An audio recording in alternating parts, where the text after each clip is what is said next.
Bollywood silver screen presenting the golden compass. ये कहानी एक दूसरी अर्थ की है, जहां पर रहने वाले हर एक इंसान के साथ उनका अपना अपना एक जानवर रहता है। क्योंकि इस अर्थ पर जितने भी इंसान रहते हैं, उनकी आत्मा उनके शरीर के अंदर नहीं रहती, बल्कि उनके साथ जो जानवर होता है उसके अंदर रहती है। इस जानवर को हमेशा इनके साथ ही रहना होता है, नहीं तो इनकी मृत्यु हो जाएगी। इसी अर्थ पर विचेस भी रहती हैं, जिनकी आत्मा उनके बर्ड के अंदर होती है।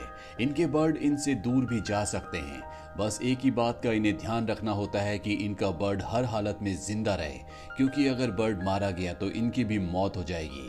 इस अर्थ पर एक बहुत ही पावरफुल चर्च होता है, जिसका फादर सबको अपनी बात मानने के लिए कहता है। सब उसकी बात को फॉलो करते हैं, लेकिन हमेशा से ऐसा नहीं था। इसी चर्च में जो पहले फादर हुआ करते थे वो बहुत अच्छे हुआ करते थे, वो दुनिया की भलाई के बारे में सोचते थे।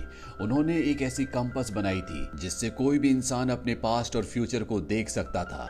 लेकिन जब चर्च का ये नया फादर आया, इसने सभी कंपास को नष्ट कर दिया ताकि सब इसकी बात माने और ये फादर वो सब कुछ कर सके जो ये करना चाहता है। क्योंकि अगर लोगों के पास वो कंपास होती तो उस कंपास के जरिए वो इस फादर का भविष्य देख लेते और उन्हें पता चल जाता कि ये क्या करना चाहता है। पर आज भी दुनिया में एक कंपास बचा हुआ है, जिसके बारे में किसी को नहीं पता कि वो कहां पर है। अब यहाँ पर हमें एक अनाथ बच्ची को दिखाया जाता है, जिसका नाम लायरा है। लारा को उसके एक अंकल पालते हैं, जो कि एक स्कॉलर और एक्सप्लोरर हैं। लारा के अंकल उसे कहते हैं कि मुझे एक डस्ट की तलाश में जाना होगा, इसीलिए मैंने तुम्हारा एडमिशन स्कूल में करवा दिया है। लारा बहुत ब्रेव लड़की होती है। उसके अंकल उसे स्कूल में छोड़कर वहां से निकल जाते हैं। स्कूल में दिखाया जाता है कि लारा को सब बच्चे परेशान करते हैं, लेकिन लारा सबका डट के मुकाबला करती है। और एक दिन जब वो उस रूम में होती है जहां पर खाना खाया जाता है, तभी उसे किसी के आने की आहट सुनाई देती है। वो एक कबर्ड के अंदर छुप जाती है। वहां पर स्कूल का प्रिंसिपल और फादर का एक आदमी आता है, जो आपस में बात करते हैं कि लायरा के अंकल वो सब कुछ कर रहे हैं जो करने के लिए हमने उन्हें मना किया है। इसीलिए जब वो वापस आएंगे तो हम उनके ड्रिंक में जहर मिला देंगे, जिससे उनकी मृत्यु हो जाएगी।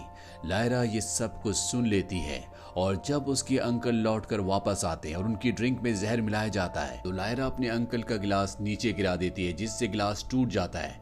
वो अपने अंकल को बताती है कि आपके ड्रिंक में जहर मिलाया गया है, लेकिन उसे नहीं पता होता कि ये साजिश किसकी है। वहीं अब उसके अंकल को दिखाया जाता है, जो फादर के पास जाते हैं। वो चर्च के सभी मेंबर्स को बताते हैं कि मुझे एक डस्ट की तलाश है, जिसका कनेक्शन उस गोल्डन कंपास से है, जो इस दुनिया से अब पूरी तरह से खत्म हो गया। लेकिन लायरा के अंकल जानते हैं कि एक कंपास आज भी बाकी है। दरअसल पिछली बार जो कंपास बनाए गए थे, उस कंपास को बनाने में लायरा के अंकल ने भी मदद की थी। वो चर्च से कहते हैं कि मुझे पैसों की जरूरत होगी, क्योंकि मैं दूसरी दुनिया में जाना चाहता हूँ। मुझे पता है कि वो दूसरी दुनिया हमारी दुनिया से कनेक्टेड है, लेकिन फादर और चर्च के लोग उन्हें पैसे देने से मना कर देते हैं, क्योंकि फादर नहीं चाहते कि किसी भी कीमत पर कोई भी कंपास मिले या किसी भी नए कंपास को बनाया जाए। वहीं लायरा के अंकल लायरा से कहते हैं कि मुझे उस दूसरी दुनिया में जाना होगा। लायरा कहते हैं कि मैं भी तुम्हारे साथ आना चाहती हूँ, लेकिन उसके अंकल उसे मना कर देते हैं। लायरा यहीं स्कूल में रह जाती है और जब सब बच्चे लंच कर रहे होते हैं तो यहाँ पर एक लेडी आती है, जो लायरा से मिलती है और वो लायरा से कहती है कि मैं तुम्हें अपने साथ लंदन ले जाऊंगी, साथ ही उस दूसरी दुनिया में भी जहाँ पर तुम्हारे अंकल गए हैं। लायरा को इस बात से बहुत खुशी होती है। वहीं दूसरी तरफ दिखाया जाता है कि शहर से अनाथ बच्चे गायब हो रहे होते हैं, जिसमें लायरा के दोस्त भी गायब हो चुके हैं। लायरा के पास अब प्रिंसिपल आते हैं और उसे एक मेटल की चीज देते हैं, जो कि कंपास की तरह दिखती है। प्रिंसिपल उसे कहते हैं कि इसे हमेशा अपने पास सुरक्षित रखना और इसके बारे में किसी को कभी कुछ मत बताना। लायरा उनसे प्रॉमिस करती है और इसके बाद वो उस लेडी के साथ यहाँ से निकल जाती है। ये दोनों के दोनों लंदन पहुंच जाते हैं, जहाँ पर लायरा बहुत इंजॉय करती है। लेकिन कुछ दिन बीतने के बाद भी वो लेडी जो लायरा को यहाँ पर ये कहकर लाई थी कि वो उसे दूसरी दुनिया में ले जाएगी, लायरा को उस जगह नहीं ले जाती। अब लायरा के पास जो कंपास होता है, उसकी सुई बार बार अपने आप ही हिल रही होती है। दरअसल इस कंपास में बहुत सारे सिंबल्स होते हैं और कंपास की सुई बार बार जाकर एक इन्फेंट, एक लेडी और एक लाइटनिंग बोल्ट पर रुक रही होती है। लायरा को इस बारे में कुछ समझ नहीं आता, इसीलिए वो उस लेडी के पास जाती है जो उसे यहाँ तक लेकर आई है। इस लेडी का बिहेवियर अब पूरी तरह से बदल चुका है, पहली जैसी नहीं रही। लायरा उससे डस्ट के बारे में पूछती है, जिसके बारे में उसने अपने अंकल से सुना था। डस्ट का नाम सुनकर ये लेडी को गुस्सा आ जाता है और कहती कहती है कि डस्ट को दोबारा से मेंशन मत करना, इसके बारे में कभी बात मत करना। और लेडी का जो पेट होता है उस पेट से वो लायरा के पेट पर हमला करवा देती है। अब लायरा को समझ में आ जाता है कि ये लेडी लायरा को यहाँ पर किसी मकसद से लेकर आई है, इसीलिए वो चुपचाप उसके कमरे में एंटर हो जाती है, जहाँ जाकर उसे पता चलता है कि स्कूल से जितने भी अनाथ बच्चे गायब हुए थे उनमें इस लेडी का भी हाथ है, ये ग्रुप के साथ मिली हुई है। जब वो उस कमरे से बाहर आती है तो वो लेडी लायरा को देख लेती है, वो उसका कंपास छीनने की कोशिश करती है, लेकिन तभी लायरा का जो पेट है जिसके अंदर लायरा की आत्मा है वो उस कंपास को लेकर खिड़की से बाहर उड़ जाता है।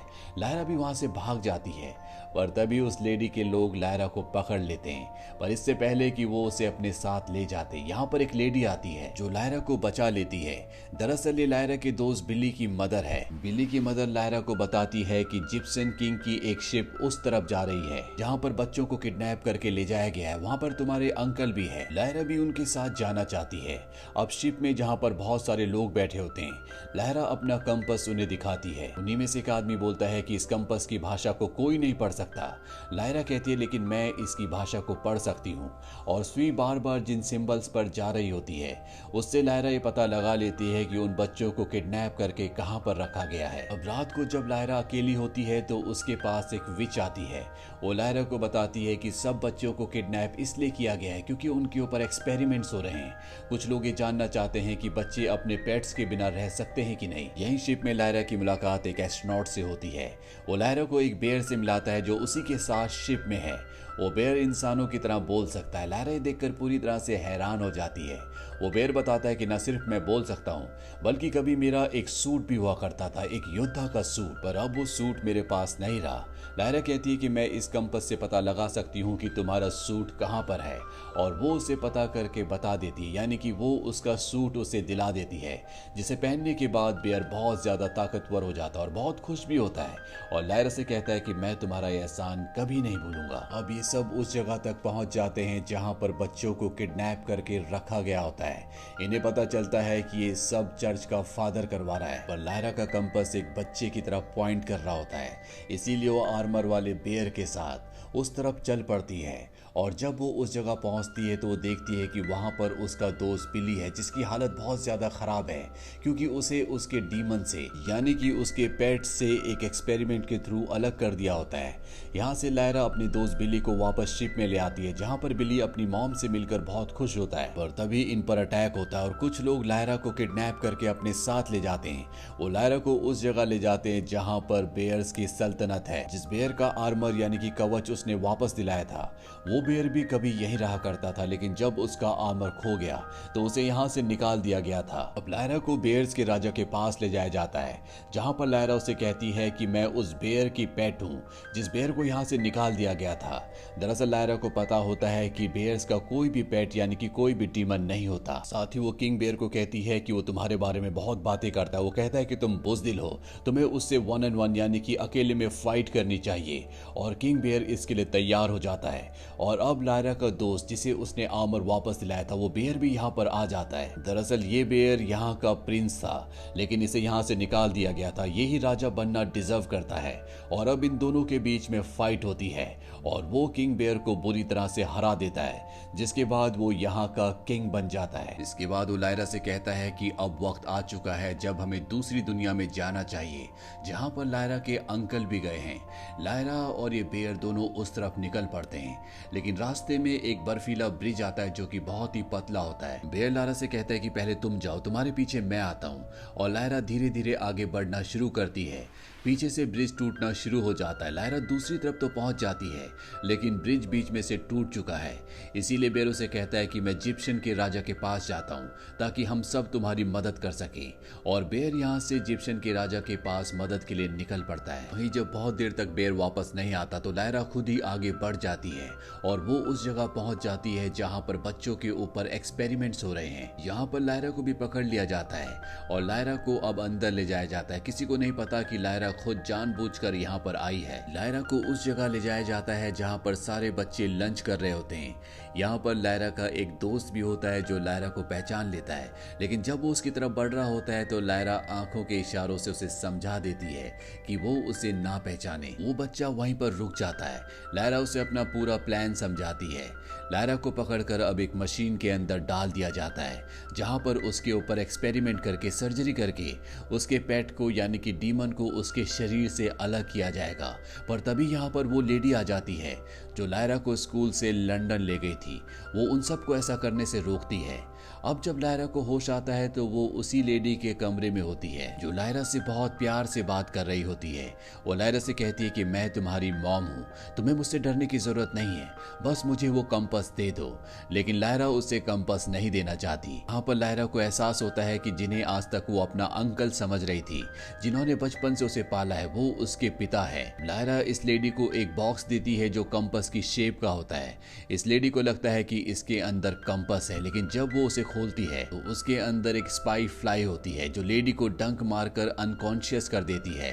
लायरा यहाँ से भाग जाती है और सीधा उस लैब में जाती है जहाँ पर वो मशीन होती है, जिस मशीन के अंदर बच्चों को डालकर सर्जरी से उनके डीमंस को, उनके पेट्स को उनसे अलग किया जाता है। वो उस मशीन को डिस्ट्रॉय कर देती है जिससे यहाँ पर ब्लास्ट होता है। अब दरवाजे भी खुल जाते हैं और सब बच्चे यहाँ से बाहर भाग जाते हैं, लेकिन अब भी फादर के लोग उनका पीछा कर रहे होते हैं, जिसमें कुछ डीमंस भी होते हैं। पर इससे पहले कि वो लायरा और सब बच्चों को पकड़ते, यहाँ पर बेयर और जिप्सन किंग की सेना आ जाती है। इन दोनों के बीच में घमासान युद्ध होता है। यहाँ पर अब विचेस भी आ जाती है जो लायरा की मदद करना चाहती है और ये सब मिलकर दुश्मनों को खाक में मिला देते हैं और इस तरह से सभी बच्चों को बचा लिया जाता है।